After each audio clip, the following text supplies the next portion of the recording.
नमस्कार। आइए सुनते हैं पुरुषोत्तम मास महात्म्य अध्याय 9।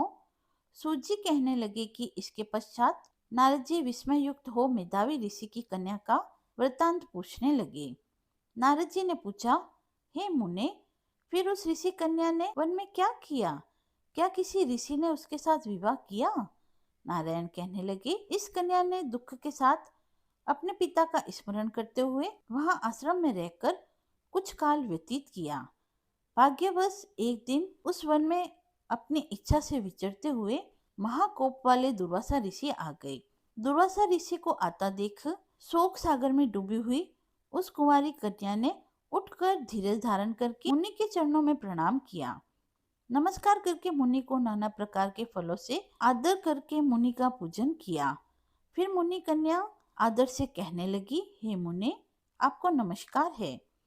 मुझ दुर्भागिनी के आश्रम में आपका कैसे आना हुआ? आपके आने से मेरे भाग्य का उदय हो गया, अथवा मेरे पिता के पुण्य प्रताप से मुझको समझाने के लिए आप यहाँ आए हैं। आप जैसे महात्माओं के तीर्थ रूपी पांवों के रजकण को स्पर्श कर मेरा जन्म सफल हो गया। जो आप जैसे महात्माओं का मुझको दर्शन प्राप्त हुआ।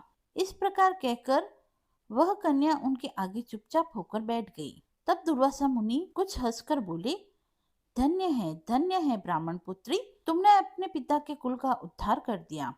कन्या बोली, हे ऋषि, आपके दर्शन मात्र से ही मेरा शोक समुद्र सूख गया है। मुने, आप जो यहाँ आए इसका परिणाम अच्छा ही होगा और मैं उत्पन्न हुई महाअग्नि की ज्वाला से जल रही हूँ। इस अग्नि को शीघ्र शांत कर मेरे हर्ष उपजाने वाला और कोई नहीं दिखाई देता। मुझको धैर्य देने वाली न तो मेरी माता है, न पिता, न भाई। मैं दुख पीड़ित किस प्रकार जीवन निर्वाह करूं? जिस दिशा को देखती हूँ वही शून्य दिखाई देता है। अतः हे तपोनिधे, मेरे दुख का उपाय शीघ्र कहिए।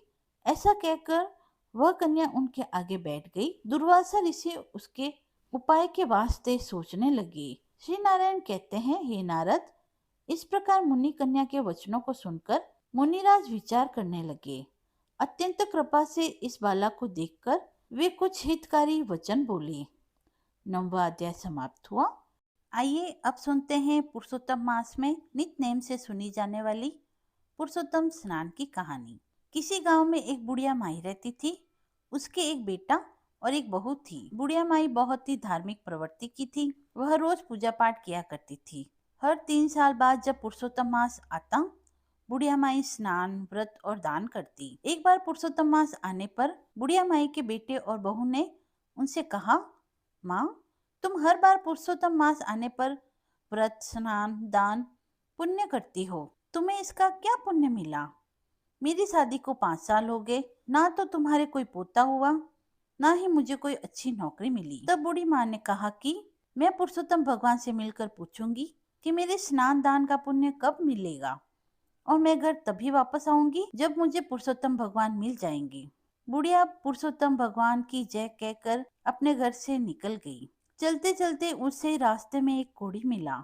उसने बुढ़िया माई से कहा, माई, तुम कहाँ जा रही हो? तो बुढ़िया माई ने कहा, भाई, मैंने अपने जीवन में हर तीसरे साल आने वाले पुरुषोत्तम मास में स्नान, व्रत, दान आदि किया, लेकिन मेरे बेटे बहू कहते हैं इसका मुझे कोई फल या पुण्य नहीं मिला।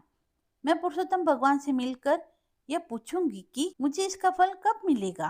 तब उस कौड़ी ने कहा कि बहन, अगर तुम्हें पुरुषोत्तम भगवान मिले तो उनसे मेरे भी दुख का निवारण पूछना। जब मैं 15 साल का था तभी से मुझे कोढ़ हो गया है। मुझे यह किस पाप की सजा मिली है? बूढ़ी माँ ने कहा, ठीक है भैया, पूछ लूंगी। यह कहकर जय हो पुरुषोत्तम भगवान की, जय हो पुरुषोत्तम भगवान की कहते कहते वह आगे चली गई। आगे चलते चलते रास्ते में उसे कुम्हार पति पत्नी मिले। उन्होंने पूछा, बूढ़ी माई, आप कहाँ जा रही हो? तो बूढ़ी माई ने सारी बातें उन्हें भी बता दी। वो बोले, माई, क्या तुम हमारे दुख के निवारण के बारे में भी पुरुषोत्तम भगवान से पूछोगी? हमारी जीविका का साधन बस यह मटके बनाना ही है, लेकिन 3-4 साल से हमारे चाक पर टूटे फूटे मटके ही बन रहे हैं। कुछ सही मटके बन भी जाते हैं तो पकाते वक्त वह टूट जाते हैं। ऐसा क्यों हो रहा है? आप भगवान से जरूर पूछना। तब बुढ़िया माई बोली, मैं तुम्हारे दुख के बारे में भगवान पुरुषोत्तम से जरूर पूछूंगी। ऐसा कहकर बुढ़िया माँ जय पुरुषोत्तम भगवान की, जय पुरुषोत्तम भगवान की कहते कहते आगे बढ़ी तो उसे रास्ते में एक सांप मिला। वह बोला, बूढ़ी माँ, मैं तुझे डसूंगा।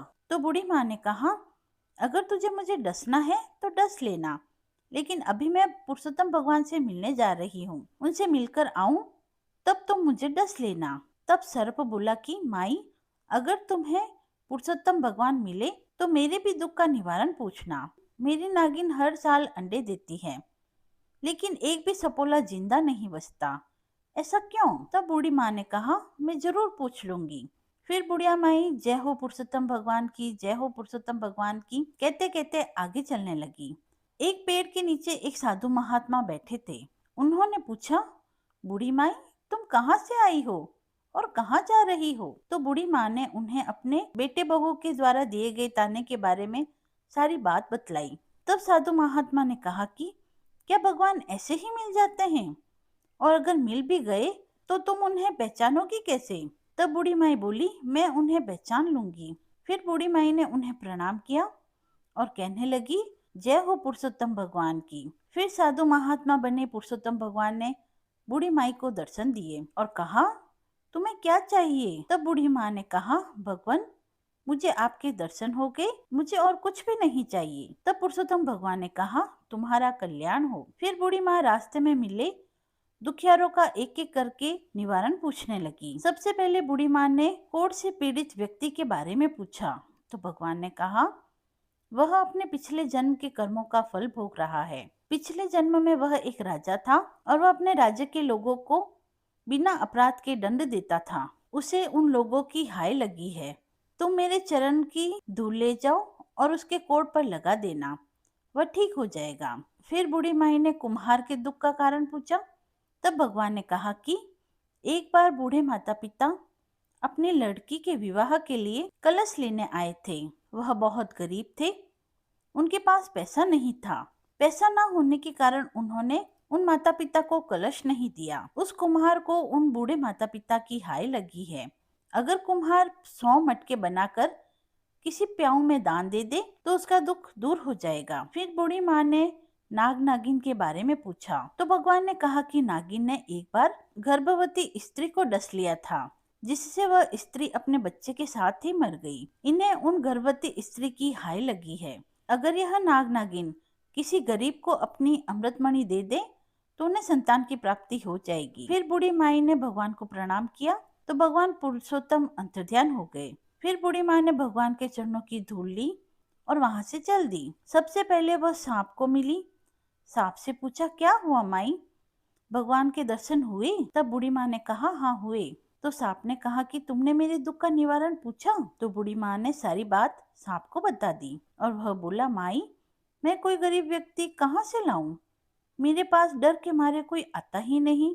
यह अमृतमणि तुम ही ले जाओ। सांप ने वह अमृतमणि उस बूढ़ी माई को दे दी। मणि लेकर बूढ़ी माई अपने घर की ओर चल दी तो आगे उसे कुम्हार पति पत्नी मिले और उन्होंने पूछा, क्या तुम्हें भगवान के दर्शन हुए और तुमने हमारे दुख का निवारण पूछा? तो बूढ़ी माई ने सारी बात उन्हें बता दी। तब कुम्हार दंपति ने कहा, हम आज ही 100 मटके एक प्याऊ में दान कर देंगे।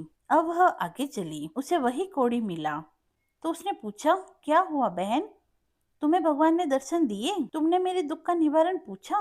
तब बूढ़ी माँ ने कहा, हाँ, मुझे भगवान ने दर्शन दिए। मैंने तुम्हारे दुख का निवारण भी उनसे पूछ लिया। फिर बूढ़ी माई ने कोड़ी को सारी बात बता दी और कहा, यह तुम्हारे पूर्व जन्म के कर्मों का फल है जो तुम भोग रहे हो। बूढ़ी माई ने भगवान के चरण की धूल कोड़ी के शरीर पर लगा दी और वह कोड़ी ठीक हो गया। कोड़ी ने बूढ़ी माई को खूब धन दौलत दी। फिर बूढ़ी माई बहुत सारा धन और अमृतमणि लेकर अपने घर पहुंची तो उसने देखा कि उसका घर एक सुंदर मकान में बदल गया है और अन्न धन के भंडार भरे हैं। बेटा बहू माँ को देखकर बहुत खुश हुए। बेटे ने कहा, माँ, मुझे बहुत अच्छी नौकरी मिल गई है और तुम्हारी बहू भी पुरुषोत्तम भगवान की कृपा से गर्भवती है। बेटे बहू ने भगवान के चरणों की धूल को अपने माथे से लगाया और सबने पुरुषोत्तम भगवान की जय हो के जयकारे लगाए। कथा समाप्त हुई। यदि आपको यह पसंद आई हो तो आप कमेंट बॉक्स में पुरुषोत्तम भगवान की जय लिखकर अपनी भक्ति को व्यक्त करें। मिलते हैं अगले वीडियो में, तब तक के लिए धन्यवाद।